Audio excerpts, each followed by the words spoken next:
തെക്കൻ മധ്യ ജില്ലകളിലാണ് കൂടുതൽ മഴയ്ക്ക് സാധ്യതയുള്ളത്. ഇന്നും നാളെയും മഴ സാധ്യതയുണ്ട്. തിരുവനന്തപുരം, കൊല്ലം, പത്തനംതിട്ട, ആലപ്പുഴ, ഇടുക്കി, എറണാകുളം, കോട്ടയം ജില്ലകളിലാണ് മഴ പെയ്തേക്കുമെന്ന സൂചന നൽകുന്നത്. 21 മുതൽ 23 വരെ എല്ലാ ജില്ലകളിലും മഴ സാധ്യതയുണ്ട്. ഇതുകൂടാതെ ഇനി വരാനിരിക്കുന്ന 3 മണിക്കൂറിൽ കേരളത്തിൽ പത്തനംതിട്ട, ഇടുക്കി, മലപ്പുറം, വയനാട് ജില്ലകളിൽ ഒറ്റപ്പെട്ട ഇടങ്ങളിൽ നേരിയ മഴയ്ക്ക് സാധ്യതയുണ്ടെന്നാണ് കേന്ദ്ര കാലാവസ്ഥാ വകുപ്പിന്റെ മുന്നറിയിപ്പ്. ഭൂമധ്യരേഖാ പ്രദേശത്തുള്ള ഇന്ത്യൻ മഹാസമുദ്രത്തിനും അതിനോട് ചേർന്നുള്ള തെക്ക് പടിഞ്ഞാറൻ ബംഗാൾ ഉൾക്കടലിലും മുകളിലായി ന്യൂനമർദ്ദം സ്ഥിതി ചെയ്യുന്നുണ്ട്. ഇത് വടക്ക് പടിഞ്ഞാറ് ദിശയിലേക്ക് നീങ്ങി ശ്രീലങ്കൻ ഭാഗത്തേക്ക് സഞ്ചരിച്ച് അടുത്ത 24 മണിക്കൂറിനുള്ളിൽ ദുർബലമാകാൻ സാധ്യതയുണ്ട്. ഭൂമധ്യരേഖാ പ്രദേശത്തുള്ള ഇന്ത്യൻ മഹാസമുദ്രത്തിനും അതിനോട് ചേർന്നുള്ള തെക്ക് കിഴക്കൻ ബംഗാൾ ഉൾക്കടലിന് മുകളിലായി ചക്രവാത ചുഴിയും നിലനിൽക്കുന്നുണ്ട്. അടുത്ത 24 മണിക്കൂറിനുള്ളിൽ ഇത് ന്യൂനമർദ്ദമായി ശക്തി പ്രാപിക്കാൻ സാധ്യതയുണ്ട്. ന്യൂനമർദ്ദം കാരണം തെക്കൻ തമിഴ്നാടിനും തെക്കൻ കേരളത്തിനും കുറുകെ ലക്ഷദ്വീപ് വരെ ന്യൂനമർദ്ദ പാത്തി സ്ഥിതി ചെയ്യുന്നു. കേരളത്തിൽ അതുകൊണ്ട് തന്നെ ഫെബ്രുവരി 19 മുതൽ 23 വരെയുള്ള തീയതികളിൽ നേരിയ ഇടത്തരം മഴയ്ക്കും 21, 22 തീയതികളിൽ ഒറ്റപ്പെട്ട ശക്തമായ മഴയ്ക്കും സാധ്യതയുണ്ടെന്നാണ് കേന്ദ്ര കാലാവസ്ഥാ വകുപ്പിന്റെ മുന്നറിയിപ്പ്.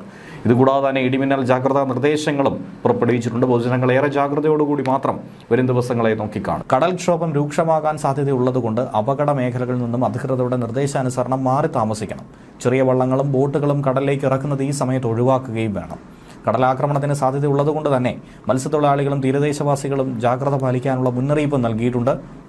അധികൃതരുടെ നിർദ്ദേശാനുസരണം കടൽക്ഷോഭം രൂക്ഷമാകാൻ സാധ്യതയുള്ള മേഖലകളിൽ നിന്നും ജനങ്ങൾ മാറി താമസിക്കണം. ചെറിയ വള്ളങ്ങളും ബോട്ടുകളും കടലിലേക്ക് ഇറക്കുന്നത് ഈ സമയത്ത് ഒഴിവാക്കണം. കള്ളക്കടൽ പ്രതിഭാസത്തിനും ഉയർന്ന തിരമാലയ്ക്കും സാധ്യതയുള്ള ഘട്ടത്തിൽ കടലിലേക്ക് മത്സ്യബന്ധന യാനങ്ങൾ ഇറക്കുന്നത് പോലെ തന്നെ അപകടകരമാണ് അവ കരയ്ക്ക് അടുപ്പിക്കുന്നത്. അതുകൊണ്ട് തന്നെ തിരമാല ശക്തിപ്പെടുന്ന ഘട്ടത്തിൽ കടലിലേക്ക് ഇറക്കുന്നതും കരയ്ക്ക് അടുപ്പിക്കുന്നതും ഒഴിവാക്കണം. ദേശീയ സമുദ്രസ്ഥിതി പഠന ഗവേഷണ കേന്ദ്രം മുന്നറിയിപ്പ് പിൻവലിക്കുന്നതുവരെ ബീച്ചുകൾ കേന്ദ്രീകരിച്ചുള്ള വിനോദസഞ്ചാരം ഉൾപ്പെടെയുള്ള എല്ലാ പ്രവർത്തനങ്ങളിലും ശ്രദ്ധ പുലർത്തണം.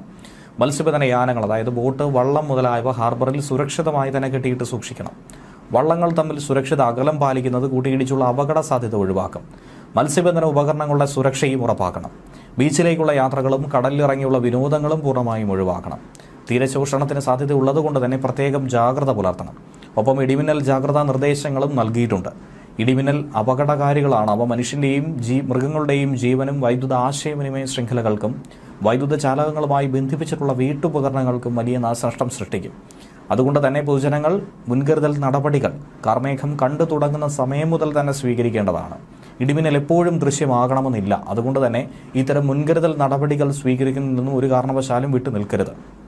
ഇടിമിന്നലിന്റെ ആദ്യ ലക്ഷണം കണ്ടു കഴിഞ്ഞാൽ ഉടൻ തന്നെ സുരക്ഷിതമായ കെട്ടിടത്തിനുള്ളിലേക്ക് മാറണം. തുറസായ സ്ഥലങ്ങളിൽ തുടരുന്നത് ഇടിമിന്നൽ ഏൽക്കാനുള്ള സാധ്യത വർദ്ധിപ്പിക്കും. ശക്തമായ കാറ്റിനും ഇടിമിന്നലിനും സാധ്യതയുള്ള ഘട്ടത്തിൽ ജനലും വാതിലും അടച്ചിടണം. വാതിലിനും ജനലിനും അടുത്ത് നിൽക്കാതെ ഇരിക്കണം. കെട്ടിടത്തിനകത്ത് തന്നെ ഇരിക്കുക. പരമാവധി ഭിത്തിയിലോ തറയിലോ സ്പർശിക്കാതിരിക്കാൻ ശ്രമിക്കുകയും ചെയ്യണം. ഗ്രഹോപകരണങ്ങളുടെ വൈദ്യുത ബന്ധം വിച്ഛേദിക്കണം. വൈദ്യുതോപകരണങ്ങളുമായിട്ടുള്ള സാമീപ്യം ഇടിമിന്നലുള്ള സമയത്ത് ഒഴിവാക്കണം. ഇടിമിന്നലുള്ള സമയത്ത് ടെലിഫോൺ ഉപയോഗിക്കുന്നതും ഒഴിവാക്കണം. മൊബൈൽ ഫോൺ ഉപയോഗിക്കുന്നതുകൊണ്ട് കുഴപ്പമില്ല. അന്തരീക്ഷം മേഘാവൃതമാണെങ്കിൽ തുറസായ സ്ഥലത്തും ടെറസിലും കുട്ടികൾ ഉൾപ്പെടെ കളിക്കുന്നത് ഒഴിവാക്കണം. ഇടിമിന്നലുള്ള സമയത്ത് വൃക്ഷങ്ങളുടെ ചുവട്ടിൽ നിൽക്കരുത്.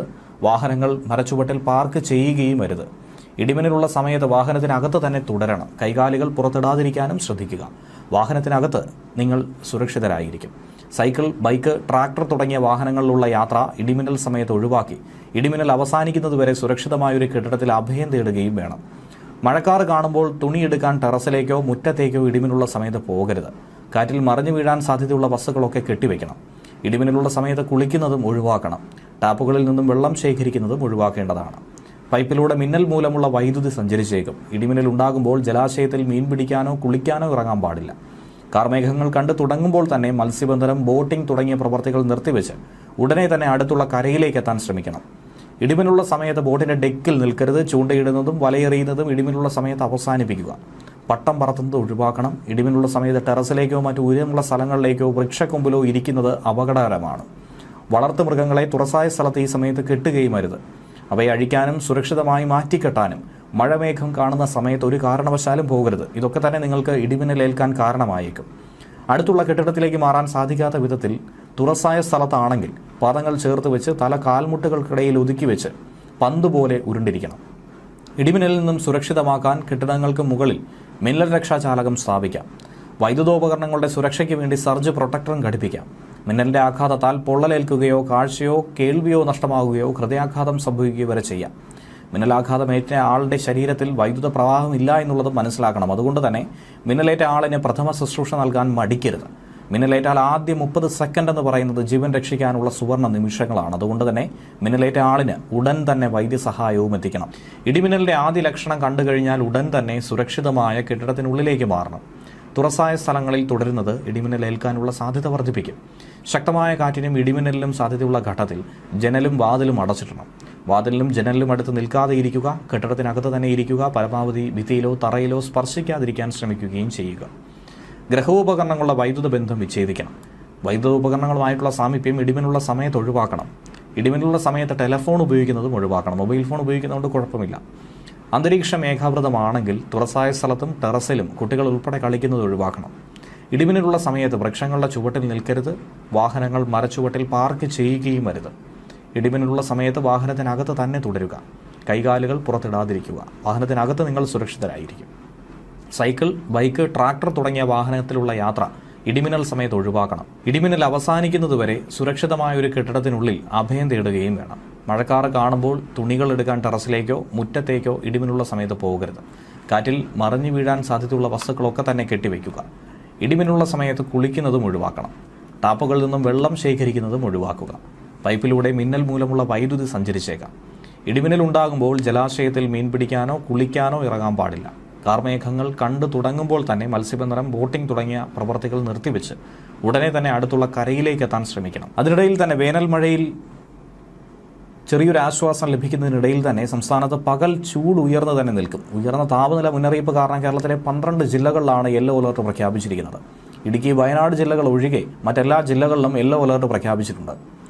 ഉയർന്ന താപനില പാലക്കാട് ജില്ലയിൽ 37 ഡിഗ്രി സെൽഷ്യസ് വരെയും അലർട്ട് പ്രഖ്യാപിച്ചിരിക്കുന്ന മറ്റു ജില്ലകളിൽ 36 ഡിഗ്രി സെൽഷ്യസ് വരെയും ഉയരാൻ സാധ്യതയുണ്ടെന്നാണ് കേന്ദ്ര കാലാവസ്ഥാ വകുപ്പ് അറിയിച്ചിരിക്കുന്നത്. ഇതോടൊപ്പം വെയിലിനൊപ്പം എത്തുന്ന തരംഗ ദൈർഘ്യം കുറഞ്ഞ വികിരണമാണ് UV. ഇതും അപകടകാരികളാണ്.